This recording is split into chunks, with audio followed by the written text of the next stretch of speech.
राज्यातील 12 जिल्हा परिषदा आणि 125 पंचायत समित्यात कोणाची सत्ता येणार, कोण गुलाल उधळणार, कोण बाजी मारणार आणि कोण शिकस्त खाणार याचा फैसला आज होईल। 12 जिल्हा परिषदा आणि 125 पंचायत समिती निवडणुकीची आज मतमोजणी होणार आहे।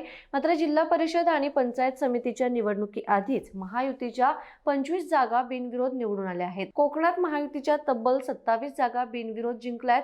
सिंधुदुर्ग जिल्हा परिषदेच्या 8 तर पंचायत समितीच्या 17 जागा महायुतीने बिनविरोध जिंकल्यात। 50 सदस्यांच्या सिंधुदुर्ग जिल्हा परिषदेत भाजपाचे 7 आणि शिंदे गटाचा 1 सदस्य बिनविरोध विजयी झालाय, तर 100 सदस्य संख्या असलेल्या पंचायत समितीमध्ये भाजपाचे 16 आणि शिंदे शिवसेनेचा 1 सदस्य बिनविरोध विजयी झाल्याचं समोर आलंय। रायगड आणि रत्नागिरीतून शिवसेनेचे 2 उमेदवार बिनविरोध जिंकलेत। महाड पंचायत समिती निवडणुकीत चव्हाणे धामणे पंचायत समिती गणातून उभे असलेले अनिल जाधव यांच्या विरोधात असलेल्या उमेदवारांनी शेवटच्या दिवशी माघारी घेतल्याने अनिल जाधव हे बिनविरोध निवडून आलेत। तर रत्नागिरी जिल्ह्यातील नाणीज पंचायत समिती गणातून शिंदे शिवसेनेच्या उमेदवार डॉक्टर पद्मजा कांबळे यांची बिनविरोध निवड झाली होती।